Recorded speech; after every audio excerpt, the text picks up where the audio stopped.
흙처럼 가족 여러분, 안녕하세요. 흙처럼 아시람 여토입니다.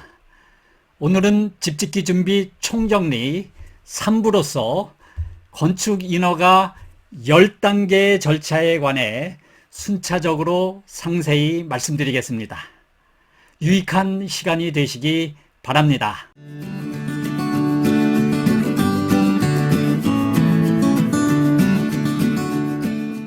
지난 시간에는 좋은 땅을 구입할 수 있는 8가지 지침을 말씀드렸습니다. 그리고 땅을 구입하기 전에 반드시 확인해야 할 서류들과 기반 시설들에 대해서도 알려드렸습니다. 이제 이러한 여러 가지 사항들을 고려하여 좋은 땅을 구입했으면 건축주가 그 다음 단계로 해야 할 것은 다름 아닌 건축 인허가입니다. 오늘은 집을 짓기 위해 어떠한 법적인 절차를 거쳐 집을 지을 수 있는지 건축 인허가 절차에 대해서 하나하나 짚어가면서 소상히 설명드리겠습니다. 건축 인허가 절차를 총 10단계로 구분하여 설명드리도록 하겠습니다. 첫 번째는 경계 측량을 해야 하고요. 두 번째는 농지 또는 산지 전용 허가, 개발 행위 허가, 건축 신고 등에 대해 일괄 신청을 해야 합니다. 세 번째는 일괄 신청 후에 담당 부서 검토를 거친 다음 일괄 허가를 받고요. 네 번째는 허가를 받은 후 만일 농지나 산지를 일부 분할하여 집을 지을 경우 반드시 그터 면적만큼 분할 측량을 해야 합니다. 다섯 번째는 건축물을 착공하는 단계입니다. 그리고 여섯 번째는 건물을 다 지은 후 건축물을 준공 처리해야 합니다. 일곱 번째는 건축물 대장을 교부받아서 그 내용을 확인하는 단계입니다. 여덟 번째는 취득세와 등록세를 납부합니다. 아홉 번째는 지목 변경을 해야 합니다. 마지막으로 10번째는 토지 용도 변경과 건축물에 대한 보존 등기를 해야 합니다. 이상과 같이 건축 인허가 절차는 총 10단계로 정리될 수 있습니다. 자, 그러면 이제 각 단계별로 차례차례 그 내용을 자세히 설명드리겠습니다. 땅에 집을 짓기 위해서 건축주가 첫 번째로 해야 할 것은 경계 측량입니다. 경계. 자신의 땅의 경계를 정확히 알아야 그 경계선 안에 집을 지을 수 있기 때문입니다. 그러면 경계 측량을 비롯해서 각종 지적 측량은 어느 기관에 신청해야 하는가? 그것은 한국국토정보공사입니다. 옛날 명칭은 지적공사이지요. 국토정보공사는 전국 각 지역마다 지사가 있는데요. 국토정보공사 담당 직원이 각 지자체 민원실에 상주하고 있습니다. 따라서 해당 지자체 민원실에 가셔서 국토정보공사 담당 직원에게 경계 측량을 신청하시면 됩니다. 다음은 경계 측량을 비롯해 각종 지적 측량 처리 절차를 요약해 드리겠습니다. 첫 번째는 건축주가 국토정보공사 직원에게 가서 측량 의뢰를 하고요. 이때 측량 날짜를 정하고 측량비를 납부합니다. 두 번째는 측량하기로 한 날 측량 신청자는 현장에 가서 측량을 입회하면서 경계점 표지를 설치해야 합니다. 세 번째는 측량을 다 마치고 측량 결과부를 수령합니다. 물론 국토정보공사에서 신청인에게 측량 결과부를 영수증과 함께 우편으로 보내줍니다. 네 번째는 만일 토지 변동 내용이 생기면 예컨대 토지가 분할되었다면 토지 이동 신청을 해야 합니다. 다시 말해서 지적공부 정리를 신청해야 합니다. 마지막으로 다섯 번째는 지적공부 등본을 신청합니다. 지적 측량 결과가 지적 공부에 반영되었는지 지적 공부 등본을 교부받아 확인해야 합니다. 지적 측량과 관련해서 아주 유용한 사이트 한 군데를 추천합니다. 지적측량바로처리센터라는 곳인데요. 이 홈페이지를 통해서 경계측량 또는 분할측량 등 각종 지적측량을 신청할 수 있습니다. 또한 각종 지적측량 수수료 산출 기준이 안내되어 있습니다. 그리고 수수료 간편 계산 조회도 할 수 있는데요.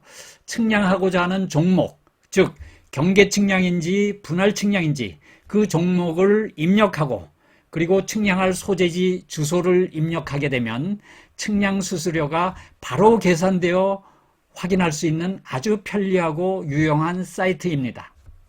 다음으로 건축주가 해야 할 건축인허가 절차 두 번째 단계는 일괄 허가 신청입니다.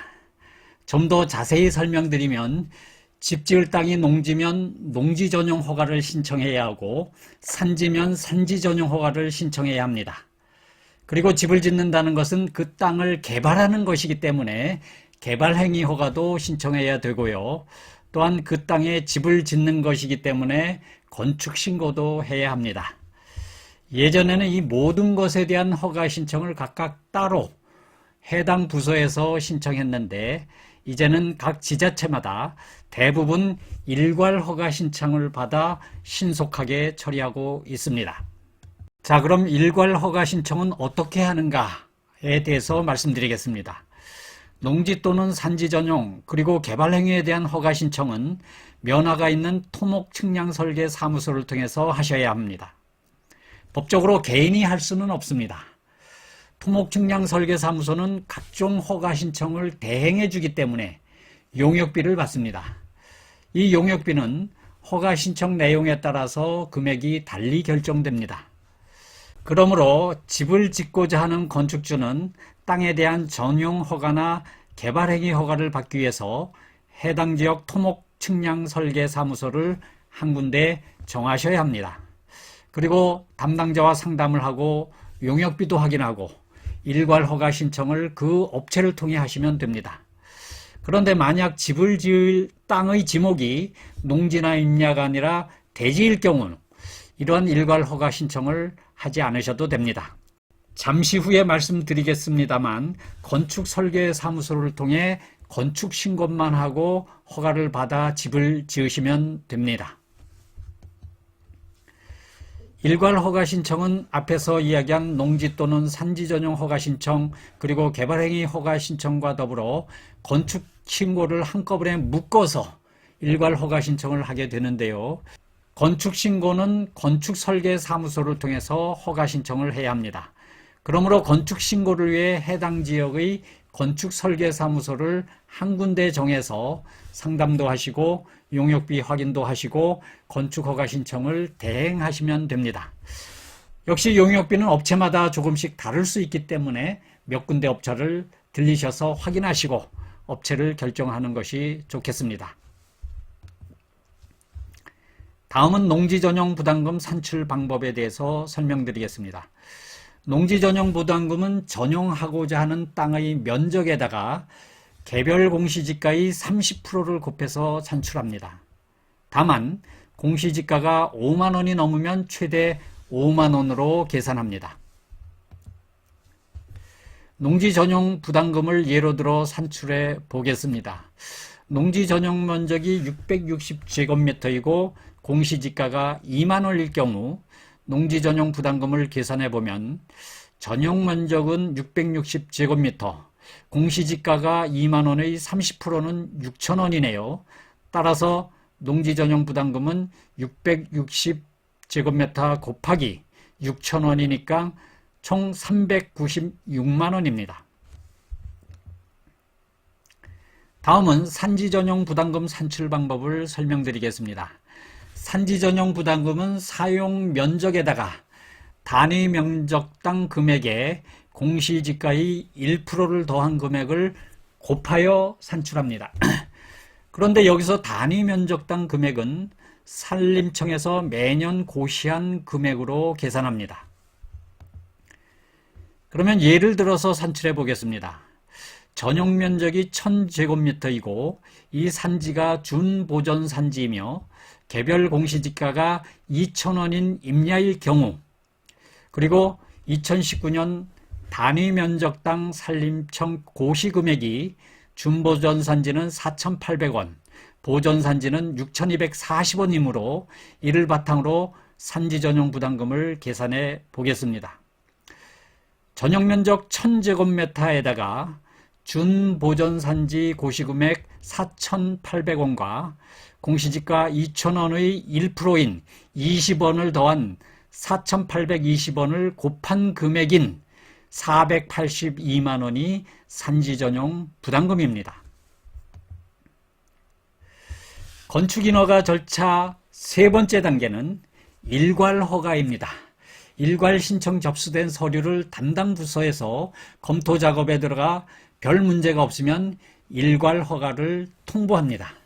이렇게 일괄 허가를 받게 되면 비로소 농지 또는 산지에 대한 개발 행위를 할 수가 있습니다.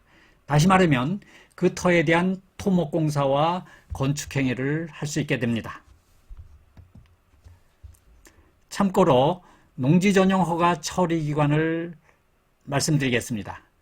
이것은 전용 면적에 따라서 처리 기간이 다소 차이가 있는데요.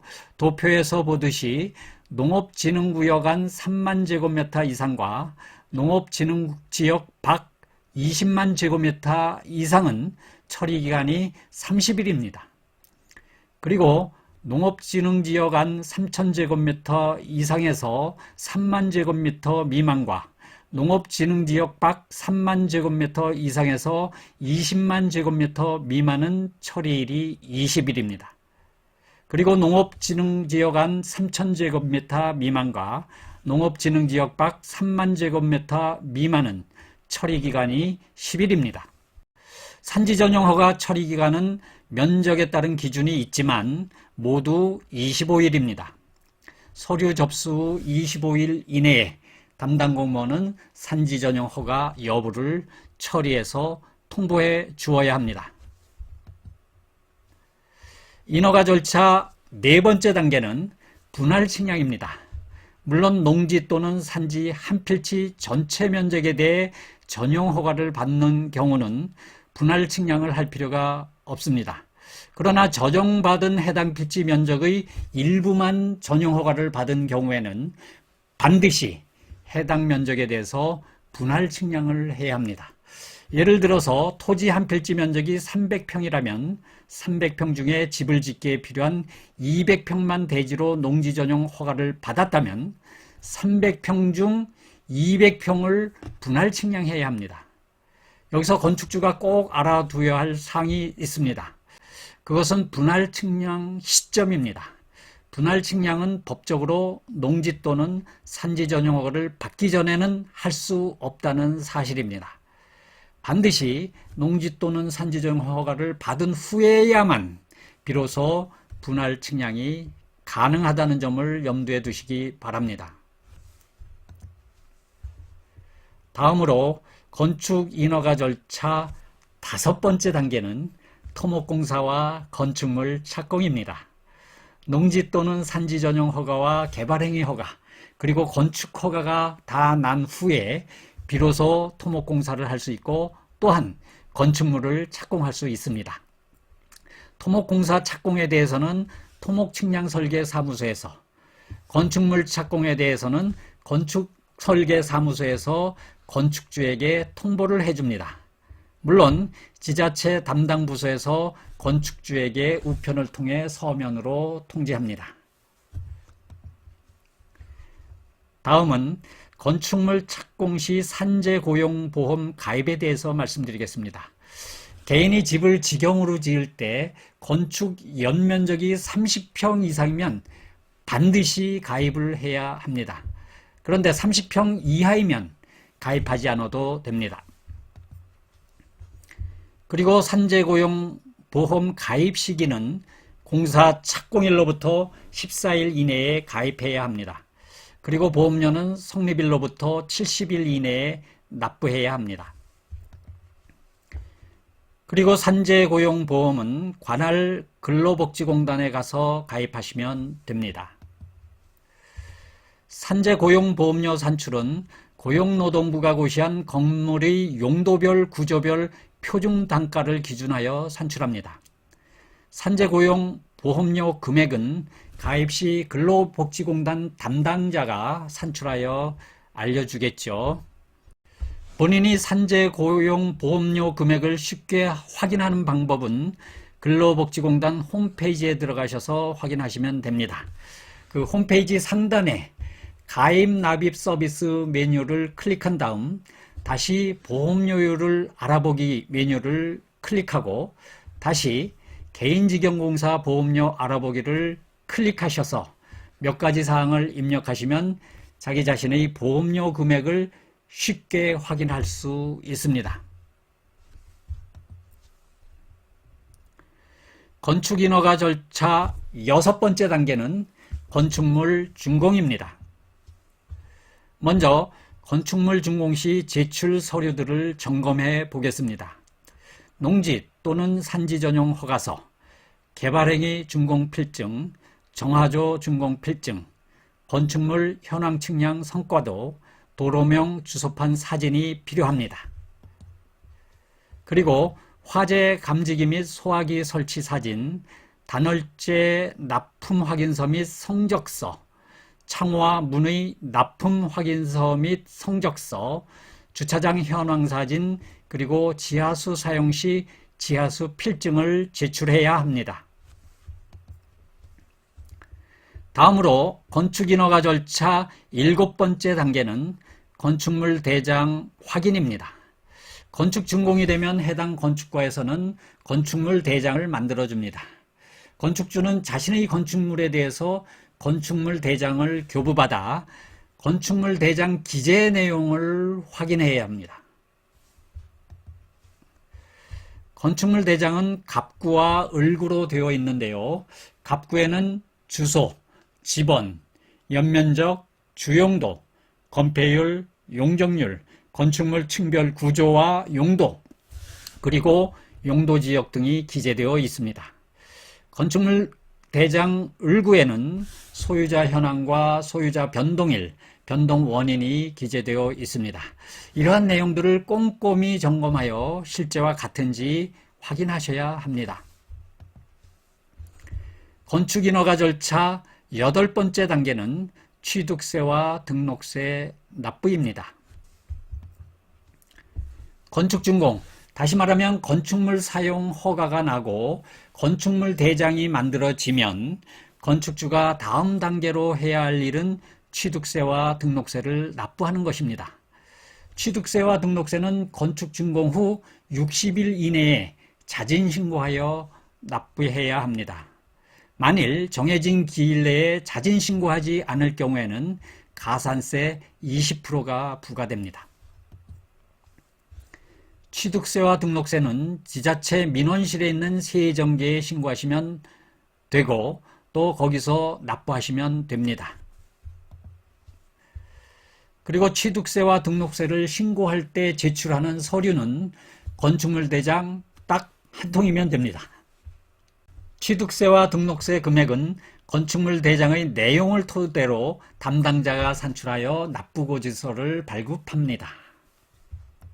다음은 주택을 일반 주택이 아닌 농어촌 주택으로 집을 지을 경우나 농어촌 지역에 있는 구옥을 구입해서 개량할 경우 세제 혜택에 대해서 알아보겠습니다. 여기서 농어촌 주택이란 도시구역이 아닌 읍면지역의 주택을 말합니다. 농어촌 주택의 경우 100제곱미터, 다시 말하면 30평 이하의 주거용 건축물과 부속 토지에 대해서는 세제 혜택을 받습니다. 농어촌 주택은 취득세 면제와 5년간 재산세 면제 혜택을 받습니다. 다음으로 건축인허가 절차 9번째 단계는 지목변경입니다.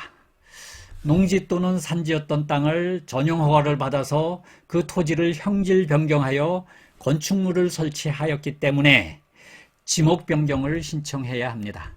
즉 지목이 밭이나 논이나 임야이던 땅을 대지로 지목 변경 신청을 해야 합니다.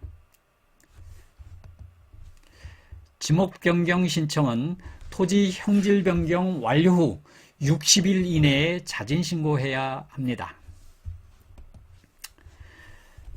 그리고 지목 변경은 지자체의 토지관리과, 옛날 명칭으로는 지적과에 신청하면 됩니다.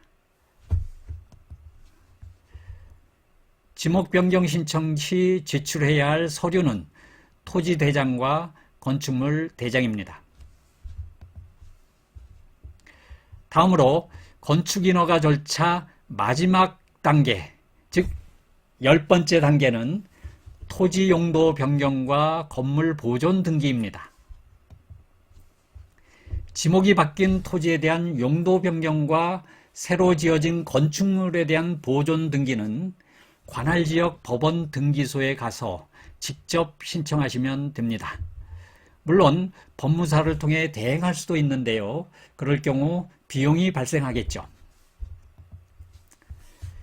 토지 용도 변경 신청 시 제출해야 하는 서류는 토지대장, 등록세 영수증, 신분증, 도장이 필요합니다. 이때 수수료는 없습니다. 그리고 건물 보존 등기 신청 시 제출 서류는 건축물 대장, 주민등록초본, 취득세 영수증, 신분증, 도장을 준비하시면 되고요. 수수료는 15,000원이 듭니다. 저렴한 비용이죠. 본인이 직접 하시면 이렇게 매우 저렴한 비용으로 보존 등기를 하실 수 있습니다. 이상으로 건축인허가 절차 총 10단계를 단계별로 소상히 정리해 드렸습니다. 도움이 되셨는지요? 도움이 되셨다면 구독과 좋아요 부탁드립니다. 저를 아시는 지인분께서 어느 날 저희 유튜브 영상을 보시고 전화를 하셨습니다. 그리고 말씀하시기를 시청자분들에게 이 말씀을 꼭 전하라 하십니다. 대부분 아시겠지만 구독하는데 별도로 구독료를 지불하거나 돈을 요청하는 것이 아니니 걱정 마시고 구독 아이콘을 꾹 눌러주십사 말씀드리라는 겁니다. 구독자가 늘게 되면 영상을 준비하는 유튜버들에게는 아주 큰 힘이 되기 때문입니다.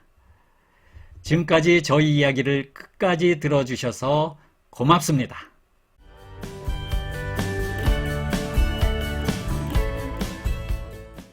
흑철엄 가족 여러분, 오늘은 집짓기 준비 총정리 3부로서 건축인허가 절차에 대해서 말씀드렸습니다. 다음 시간에는 집짓기 준비 4부 내용으로서 토목공사 꿀팁, 식수 해결, 임시전기 설치, 생태 화장실 만들기 등에 대해서 잘 정리하여 알려드리겠습니다. 다음 시간에도 유익한 강좌가 되도록 정성을 모으겠습니다. 다음 시간에 다시 찾아뵙겠습니다. 고맙습니다.